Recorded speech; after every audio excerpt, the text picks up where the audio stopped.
এই যে আমি আপাতত এই বাসাটায় মুভ করতেছি, আপনাদেরকে দেখাই বাসাটা। এটা হলো কি আপনার সেটা কমিউনিটির ভিতরে, এই যে আশেপাশে দেখেন, এটা আমার গাড়ি। মাত্র আমি আসলাম জিনিসপত্র নিয়ে।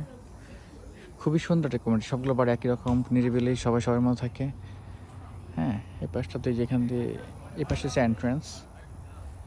তো আসলে বাড়িটা দেখে আপনাকে, যে এটা লাগে বাড়ি, এটার ভিউ সামনে এরকম সুন্দর গার্ডেনের মতো আছে। এই বাম পাশে গ্যারাজ, এখানে গ্যারাজটা অটোমেটিক খোলে, ভিতরে অনেক জায়গা। এই গ্যাসের দরজা, এখানে সিকিউরিটি ক্যামেরা, বেল। এই যে দরজা খুললে ঢুকলেই প্রথমে এখানে সুন্দর একটা জায়গা আছে খোলা। এখানে আপনি চেয়ারটা দিতে পারেন, দিয়ে একটা বসার জন্য কেউ চাইলে বসতে পারে।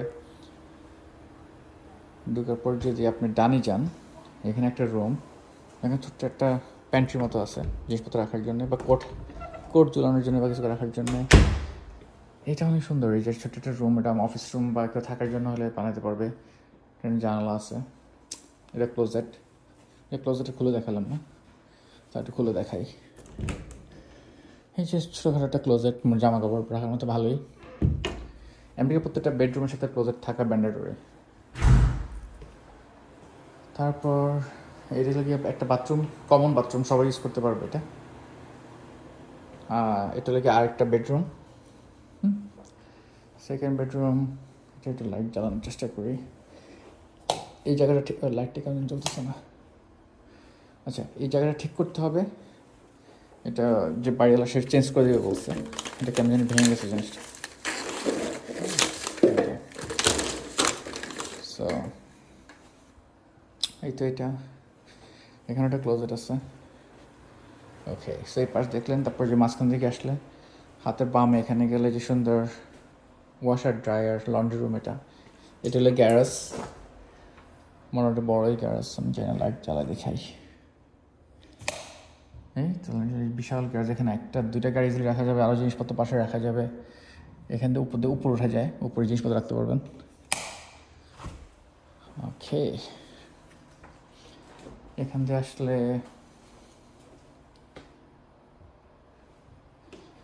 এটা হলো কি কিচেন। এই যে ফ্রিজ, ওভেন, চুলা। এখানে আপনার বসে খাওয়া, এখানে চেয়ার দিলে বসে খাওয়া যায়। আর এখানে আপনার ওয়াশ করার জন্য দুইটা দেওয়া আছে।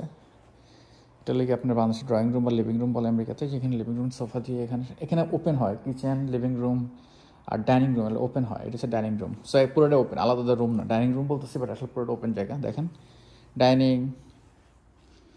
কিচেন, পুরো জায়গাটা নিয়ে তারপরে যেসে লিভিং।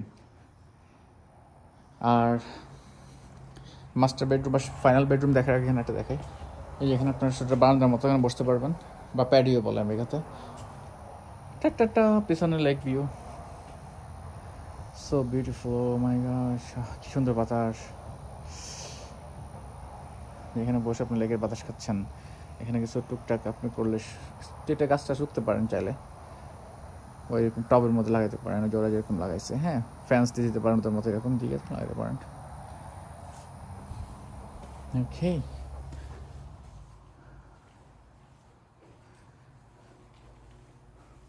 এটা হলো গিয়ে main bedroom, master bedroom. So master bedroom একটু বড় আছে অন্যগুলো থেকে। এখান থেকে আপনার লেকের ভিউ দেখা যায় পাশে শুয়ে শুয়ে। মাস্টার বেডরুম থেকে লেকের ভিউ। এই যে এখান থেকে মাস্টার বেডরুম থেকে আলাদা জিনিস বেশি, এই বিশাল ক্লোজেট। এই যে বাথরুমটা আলাদা, দরজা আছে আলাদা। এখানে আসলে 8টা ক্লোজেটের মতো জিনিসপত্র রাখার জন্য, বাথরুমের যে তাওয়াল মাল রাখার জন্য একটা জায়গা। এটা স্ট্যান্ডিং শাওয়ার, গোসল করার জন্য শাওয়ার। তারপর তো আপনার যে এখানে লেগে 2টা করে বেসিন বা ভ্যানিটি আছে, যেখানে আপনি করতে পারেন। তো এই হলো ওভারঅল বাসা। এটাতে আমি আপাতত উঠছি, কয়েক মাস থাকবো, তারপর অন্য বাড়িতে যাব। কেমন লাগছে আপনাদের বাড়িটা জানাবেন। এই বাড়িটার দাম হলো গিয়ে $3,35,000 দিয়ে কিনছে, বাট আমি আপাতত এটাতে থাকবো কিছুদিন। তারপর আমি নিজের মতো করে একটু বড় একটা বাড়ি কিনবো, আমাদের একটু বড় দরকার। ওকে, থ্যাংক ইউ।